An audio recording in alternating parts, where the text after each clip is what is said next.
24న భారత్ బంద్, అభయ్ పేరుతో Maoist party లేఖ, operation Kagar నిలిపివేయడానికి దేశవ్యాప్తంగా ప్రజా ఉద్యమం నిర్మించాలని పిలుపు. ఒకసారి చూద్దాం. మరి ఇగో నిన్న మావోయిస్టులు లేఖ విడుదల చేశారు 18 తారీఖు. భారత కమ్యూనిస్టు పార్టీ మావోయిస్టు తెలంగాణ రాష్ట్ర కమిటీ 18 తారీఖు. విప్లవోద్యమ నమ్మక ద్రోహులారా, పీడిత ప్రజల చేతిలో శిక్ష తప్పదు. ఇదేనా? రైట్, ఇది కాదనుకుంటా. ఇది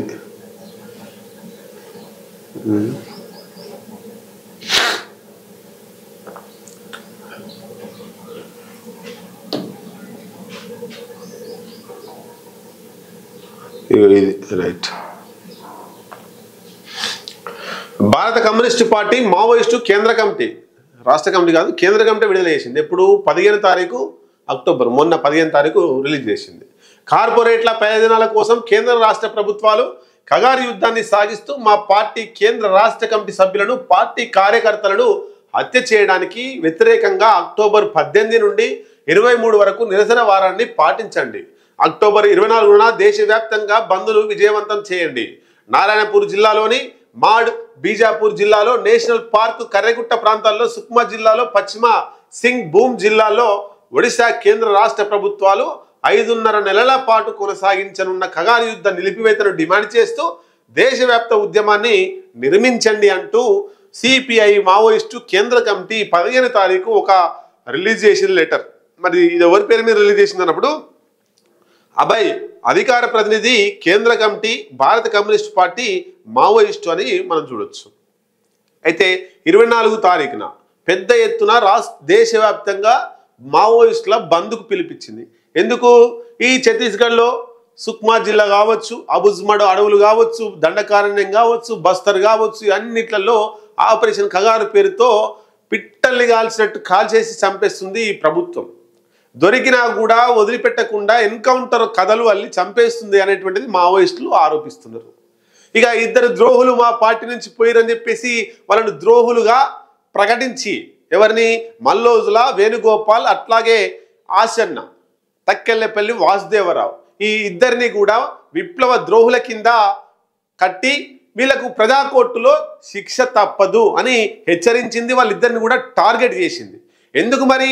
మావోయిస్టులందరినీ, లొంగిపోయిన వాళ్ళందరినీ టార్గెట్ చేయదు కదా మావోయిస్టు పార్టీ అన్నప్పుడు. మావోయిస్టులు అనేవాళ్ళు మావోయిస్టులలో చేరేటప్పుడు ఆయుధాలు లేకుండానే వస్తారు. పోయేటప్పుడు ఆయుధాలు పార్టీకి అప్పగించి వెళ్ళిపోతారు. మరి ఇక్కడ ఏం జరిగింది? తక్కెళ్ళపల్లి వాసుదేవరావు అలియాస్ ఆశన్న కావచ్చు, లేకపోతే వేణుగోపాల్, మల్లోజుల వేణుగోపాల్ అలియాస్ సోను కావచ్చు, ఈ ఇద్దరు కూడా పార్టీలోకి పోయేటప్పుడు ఎలాంటి వెపన్స్ తీసుకుపోలేదు. కానీ పార్టీ నుండి తిరిగి వచ్చేటప్పుడు వెపన్స్ అన్ని కూడా తీసుకొచ్చి శత్రువుల చేతిలో పెట్టిర్రు. ఇది పార్టీకి నష్టం చేపించేటువంటి కుట్ర, పార్టీకి నష్టం చేసేటువంటి దాంట్లో భాగంగానే కేంద్ర ప్రభుత్వంతో పోలీసు బలగాలతో కుమ్మక్కైన దాంట్లో భాగంగానే ఈ ఆయుధాలను శత్రువులకు అప్పగించిర్రు. ఆయుధాలను శత్రువులకు అప్పగించినంటేనే మావోయిజాన్ని అణిచివేయాలని కుట్రలో భాగస్వామ్యమయ్యారు. ప్రాణాలను సైతం లెక్క చేయకుండా ఆయుధాలను కాపాడుకుంటాం. ఆయుధాలంటే ప్రాణం కంటే ఎక్కువ సమానమైనది కాదు, ప్రాణం కంటే ఎక్కువైనది. ప్రాణాన్ని అయినా వదిలిపెడతాం కానీ ఆయుధాలను వదిలిపెట్టాం. అట్లాంటి విలువగలటువంటి ఆయుధాలను తీసుకుపోయి మీరు రాజ్యం చేతిలో పెట్టిర్రు. కాబట్టి ముమ్మాటికి ఇద్దరు కూడా ద్రోహులే. ఈ ద్రోహులైనటువంటి మల్లోజుల వేణుగోపాల్ అలియాస్ సోను, అట్లాగే ఆశన్న, తక్కెళ్ళపల్లి వాసుదేవరావు, ఇద్దరు కూడా ముమ్మాటికి విప్లవ ద్రోహులే. వీళ్ళకు ప్రజా కోర్టులో శిక్ష తప్పదని మావోయిస్ట్ పార్టీ కేంద్ర కమిటీ రిలీజ్ చేసినటువంటి లెటర్లో సారాంశం. మరి ఈ ఇద్దరు కూడా శిక్ష తప్పదు అని చెప్పేసి హెచ్చరిస్తుంది. ఒకవైపు ఈ మైనింగ్ సంబంధించినటువంటి కంపెనీ వాళ్ళను బ్రాండ్ అంబాసిడర్గా పెట్టడానికి ప్రయత్నం చేస్తున్నది. మొత్తం మీద మావోయిస్ట్ పార్టీలో ఉన్నప్పటికీ అందరి మీద అటాకులు జరిగినాయి, అందరి మీద ఎన్కౌంటర్లు జరిగినాయి. ఎన్కౌంటర్లో చాలామంది మృతి చెందిర్రు, ఎన్కౌంటర్లో కొంతమంది తప్పించుకున్నారు. నంబాల కేశవరావు కేంద్ర కమిటీ కార్యదర్శి ప్రాణాలు పోయినాయి. ఈ జరుగుతున్న తరుణంలో మల్లోజుల వేణుగోపాల్కి చిన్న గాయం కాలే, ఒక ఎన్కౌంటర్ కాలేదు, పోలీసులు ఎక్కడ కూడా తారసపడలేదు. ఆసన్న అలియాస్ వాసుదేవరావు, తక్కెళ్ళపల్లి వాసుదేవరావు కూడా ఎక్కడ కూడా బలగాలు ఎదురు కాలేదు, చిన్న గాయం కూడా కాలేదు. అంటే వీళ్ళు గతంలోనే కేంద్ర ప్రభుత్వంతో, కేంద్ర ప్రభుత్వ బలగాలతోటి కుమ్మక్కయ్యర్రు కాబట్టి వాళ్ళ మీద ఏం అటాక్ జరగలేదు అనేటువంటిది మావోయిస్టు పార్టీ ఆరోపిస్తుంది. అంటే ఇండైరెక్ట్గా నంబాల కేశవరావు మృతి నుండి ఇద్దరు కేంద్ర కమిటీ సభ్యులు కోసా దాదా, రాజు దాదా, వీళ్ళందరి మృతికి ఇండైరెక్ట్గా ఈ ఇద్దరు విప్లవ ద్రోహులే కారణమని మావోయిస్టు పార్టీ చెప్పుకొచ్చింది. ఇక ఆయనే మల్లోజుల వేణుగోపాల్ మరి స్టేజ్ ఎక్కి ఇగిలించుకుంటా నేనేదో గొప్ప పని చేసినా అని చెప్పి ఆయన వెఫెన్ తీసుకుపోయి ఆయన చేతిలో పెట్టిండు. ఎవరి చేతిలో? ముఖ్యమంత్రి ఫడ్నవీస్ చేతిలో పెట్టి ఆయన చేతి నుంచి రాజ్యాంగాన్ని తీసుకుండు. ఇక 40-45 సంవత్సరాలు అజ్ఞాతవాసంలో ఉండి సిద్ధాంతాన్ని నడిపించి తుపాకీ గొట్టం ద్వారా రాజ్యాధికారం వస్తుందని నమ్మినటువంటి మల్లోజుల వేణుగోపాల్, ఆసన్న మరి సడన్గా వీళ్ళకు ఉద్యమం ఎందుకు నచ్చట్లేదు అన్నప్పుడు మావోయిస్ట్ పార్టీ లెటర్లో మనం చూసినాం. వీళ్ళ విధానం గతం నుంచేలే మంచిగా లేదు, వ్యక్తిగతంగా వీళ్ళు ఇమేజ్ పెంచుకోవాలని చూస్తున్నారు, వీళ్ళు పార్టీ సిద్ధాంతాలకు కట్టుబడి ఉండకుండా ఇబ్బందులు పెడుతుంటే ఆ పార్టీ సమావేశాల్లో, సెంట్రల్ కమిటీ సమావేశాల్లో, పొలిట్ బ్యూరో సమావేశాల్లో వాళ్ళ లోపాల మీద చర్చించి వాళ్ళ లోపాలను సవరించుకోవాలని పలు విధాలుగా పలు దఫాలుగా చెప్పినప్పటికీ వాళ్ళ తీరు మారలేదు. మేము ఒత్తిడి పెంచేసరికి పోయేటప్పటికి సిద్ధాంతం మీద బురద జల్లిపోతున్నారు. ఏదేమైనా కొన ప్రాణం వరకు మావోయిజం కొట్లాడుతూనే ఉంటాం, మేము మావోయిస్టులుగా లొంగిపోయే ప్రసక్తి లేదు.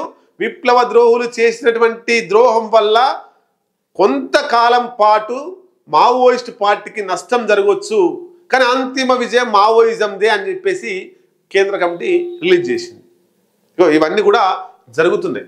రైట్. మొత్తం మీద బ్రాహ్మణీయ హిందూ ఫాసిస్ట కేంద్ర రాష్ట్ర ప్రభుత్వాలు గరియాబాద్ జిల్లాలోని బాలుడిగ్గి పరిసర ప్రాంతంలో సెప్టెంబర్ 11న నాడు చుట్టివేత ఎన్సర్కిల్మెంట్ దాడిని నిర్వహించి మా పార్టీ కేంద్ర కమిటీ సభ్యుడు కామ్రేడ్ మనోజ్, మడెం బాలకృష్ణను, ఒడిశా రాష్ట్ర కమిటీ సభ్యుడు కామ్రేడ్ విజయ్ చంద్రహాస్ను, వారిద్దరితో పాటు 10 మంది మా పార్టీ పిఎల్జిఏ సభ్యులను హత్య చేశాయి. సెప్టెంబర్ 11-20 మధ్య కేంద్ర ఛత్తీస్గఢ్ రాష్ట్ర ఇంటెలిజెన్స్ ఏజెన్సీలు మా పార్టీ కేంద్ర కమిటీ సభ్యులు కామ్రేడ్ కోసా, కడారి సత్యనారాయణ, రాజు, కట్ట రామచంద్రారెడ్డిలను రాయ్పూర్, బిలాస్పూర్ పట్టణాల్లో అరెస్టు చేసి క్రూరమైన చిత్రహింసల పాల్చేసి సెప్టెంబర్ 22 నాడు నారాయణపూర్ జిల్లా మాడు ప్రాంతంలో నేలంగూర్ వద్ద హత్య చేశాయి. కామ్రేడ్ కోసా, రాజు ఇద్దరు కూడా ఛత్తీస్గఢ్ రాష్ట్రంలో ఉద్యమ నిర్మాణం కోసం నిరాయుధంగా పట్టణాల్లో ఉండి విప్లవ కృషి చేస్తుండినారు. వారిని అరెస్టు చేసి ప్రభుత్వాలు వారిని కోర్టుకు హాజరుపరచకుండా హత్య చేశాయి. సెప్టెంబర్ 12 నాడు దండకారణ్య స్పెషల్ జోనల్ కమిటీ సభ్యుడు కామ్రేడ్ విజయ్, ఆర్కేబి డివిజనల్ కమిటీ కార్యదర్శి లోకేష్లను నిరాయుధంగా పట్టుకొని బూటకపు ఎన్కౌంటర్లో హత్య చేశాయి. జార్ఖండ్ రాష్ట్రంలోని జార్ఖండ్ ముక్తి మోర్చా ప్రభుత్వం, కేంద్ర ప్రభుత్వం కలిసి హజారీబాద్ జిల్లాలో సెప్టెంబర్ 14 నాడు చుట్టివేత దాడిని నిర్వహించి మా కేంద్ర కమిటీ సభ్యుడు అనుజ్ సహదేవ్ సోరెన్ను, తూర్పు బీహార్, ఈశాన్య జార్ఖండ్ స్పెషల్ ఏరియా కమిటీ సభ్యుడు కామ్రేడ్ రఘునాథ్ హెంబ్రమ్ను, వీరిద్దరితో పాటు మరో 2 హత్య చేశాయి.